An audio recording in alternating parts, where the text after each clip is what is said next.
नमस्कार दोस्तों, 12th fail किताब के चैप्टर 15वें में आपका स्वागत है। मनोज बीए फाइनल के लिए वापस ग्वालियर आ गया। वह समझ नहीं पा रहा था कि पीएससी की परीक्षा के लिए क्या पढ़े, कैसे पढ़े। पीएससी की प्रीलिम्स परीक्षा कैसे निकाली जाती है, ये रणनीति ही अभी उसने नहीं सीखी थी।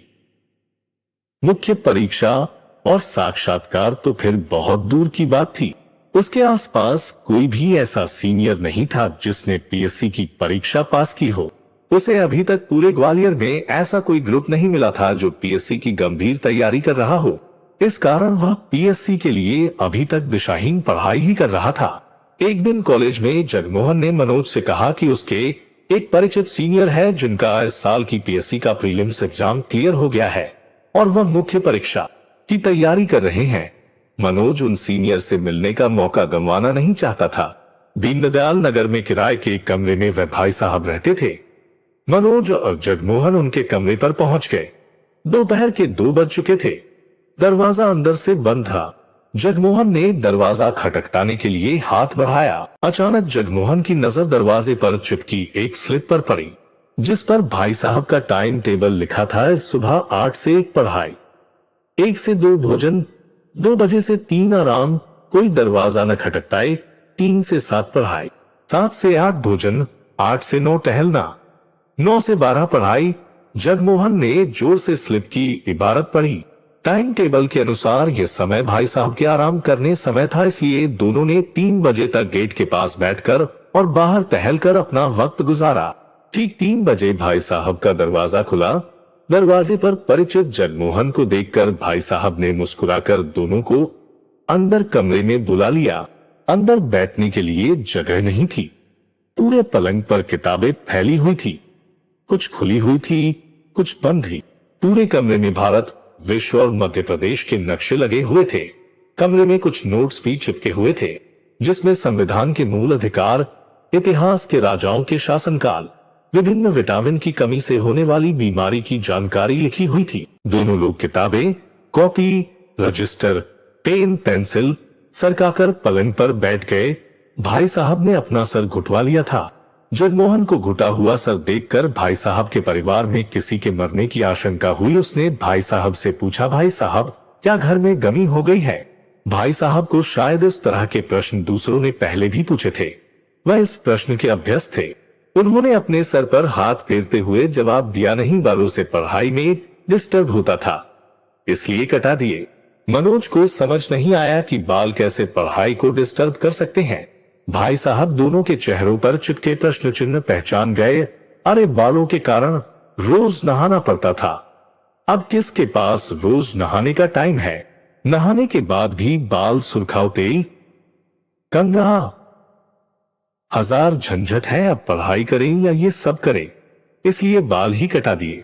भाई साहब की तपस्या देखकर मनोज आश्चर्यचकित रह गया। इतनी खतरनाक पढ़ाई उसने पहले कभी किसी की नहीं देखी थी। अपनी अब तक की पढ़ाई भाई साहब की फैली हुई किताबों के सामने मनोज को बौनी लग रही थी। मनोज ने पूछा, भाई साहब प्रीलिम्स में आपका क्या विषय है? भाई साहब ने कहा, इतिहास। मनोज का भी एक विषय इतिहास था। उसे लगा कि भाई साहब से पीएससी की तैयारी का अच्छा गाइडेंस मिल जाएगा। उसने भाई साहब से प्रीलिम्स परीक्षा के लिए इतिहास की किताबों के नाम पूछे। भाई साहब ने भारतीय इतिहास की 10 किताबों और 3-4 गाइड के नाम लिखा दिए।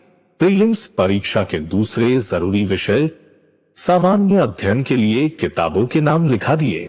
मनोज ने भाई साहब से पीएससी की पढ़ाई करने की रणनीति के बारे में पूछा तो भाई साहब ने बताया, ही सिलेक्ट होना है तो रोज 18 घंटे पढ़ाई करनी पड़ेगी।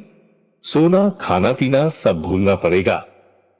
दोस्ती यारी, घूमना फिरना, तमाशे, शादी विवाह, रिश्तेदारी सबसे दूर रहना पड़ेगा। भाई साहब ने पीएससी के लिए तपस्या करने का भयावह चित्र खींच दिया। मनोज इस चित्रण से घबरा गया। उसने भाई साहब से पूछा, कितने साल की तैयारी के बाद डिप्टी कलेक्टर बन सकते हैं?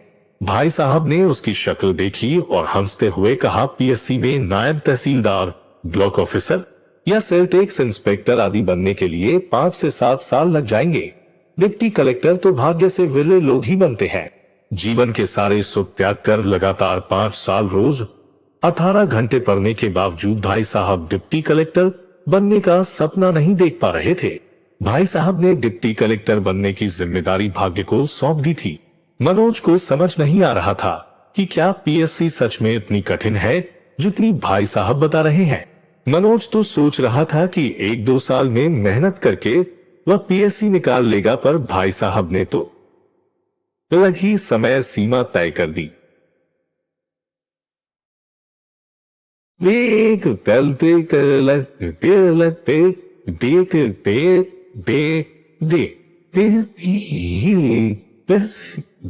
मनोज के साथ आए जगमोहन के मन में भी शायद यही बात चल रही थी।